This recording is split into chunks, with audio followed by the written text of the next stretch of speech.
ये कहानी है दुनिया के सबसे क्रूर और आतंकी शासक चंगेज खान की, जो अपनी जिंदगी में कोई भी युद्ध नहीं हारा। अगर इतिहास के सबसे बर्बर और निर्दयी शासकों का जिक्र होगा तो चंगेज खान का नाम सबसे ऊपर आएगा।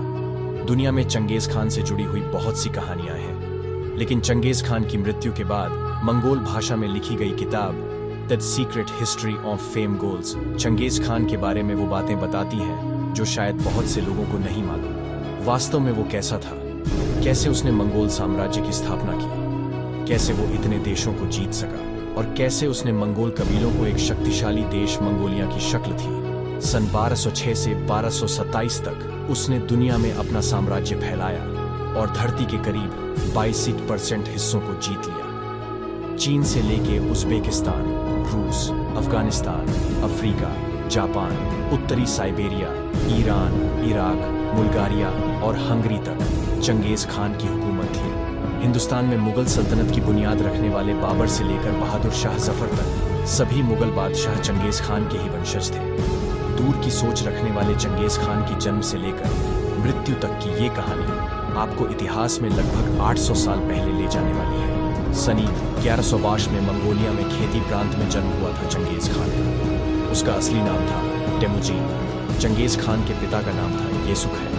वो मंगोल कबीले का बहुत शक्तिशाली सरदार था जिसने अपने दुश्मनों को हराकर अपने क्षेत्र का विकास किया था। आगे की कहानी में आपको यह पता चलेगा कि चंगेज खान अपने पिता से भी बड़ा योद्धा था। उसने भी अपने पिता की तरह कई लड़ाइयाँ लड़ी और जीती थी और इसी वजह से उसको खान की उपाधि मिली थी और उसका नाम टेमुजीन से बदलकर चिंगिस खान कर दिया गया, जो बाद में बदलकर चंगेज खान हो गया।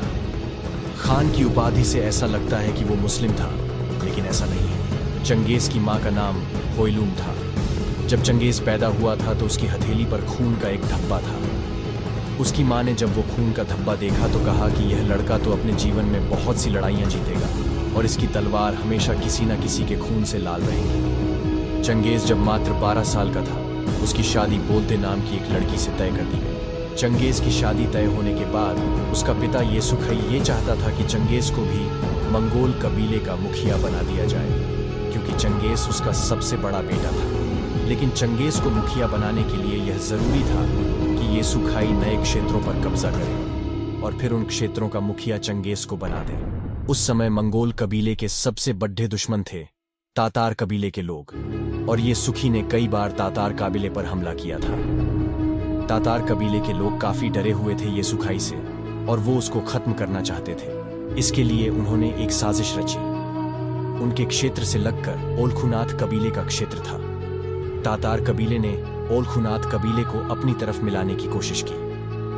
दरअसल ओलखुनाथ कबीले का मुखिया येसुखै से बहुत नफरत करता था, क्योंकि येसुखै की पत्नी होइलुम ओलखुनाथ कबीले के मुखिया की बेटी थी, जिसको येसुखै ने भगा की शादी की थी। इस नफरत के बारे में जानते थे तातार कबीले के लोग, और उन लोगों ने ओलखुनाथ कबीले के मुखिया को भड़काकर अपनी तरफ कर लिया और उससे कहा कि वो येसुखै को दावत पर बुलाए और उसके खाने में जहर मिला दे। ऐसा जहर जो धीरे धीरे काम करेगा, मतलब जब येसुखै दावत खाकर वापस अपने खेमे में चला जाएगा तब जहर काम करेगा। मतलब जहर को असर करने में कम से कम 20-30 घंटे लगेंगे और उसके अपने खेमे में पहुंचने के बाद हम यानी तातार कबीले के लोग उस पर हमला कर देंगे और उस हमले में हम येसुखै को भाले से घायल करने की कोशिश करेंगे, ताकि जब वो मरे तो सबको यही लगे कि वो जहर लगे भाले से मर गया। तातार कबीले के लोगों ने सोचा कि इस हमले में भले ही उनके सारे सैनिक मारे जाएं, लेकिन कम से कम उनके दुश्मन का तो सफाया हो जाएगा। साजिश के तहत ओलखुनाथ कबीले के मुखिया ने येसुखै को दावत का निमंत्रण भेजा,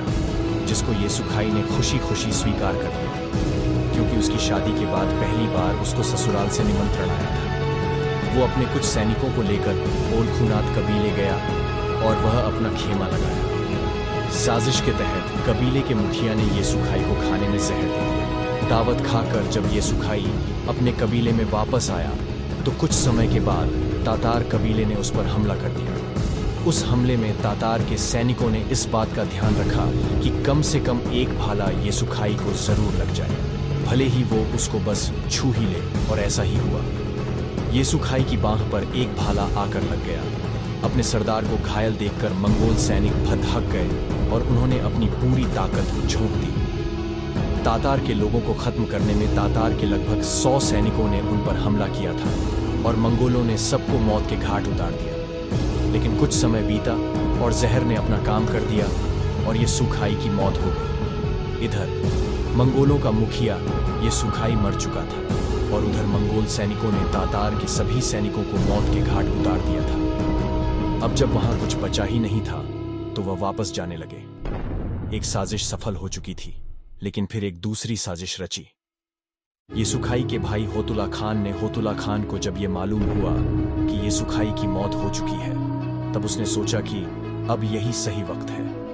मंगोलों की सत्ता हथियाने का ये सुखाई जिन क्षेत्रों को जीता था, उनकी सेना और सरदारों को अपनी मंगोल सेना में शामिल कर लेता था। उसकी सेना में कई क्षेत्रों की सेनाएं होती थीं। होतुला खान भी इस बात को जानता था।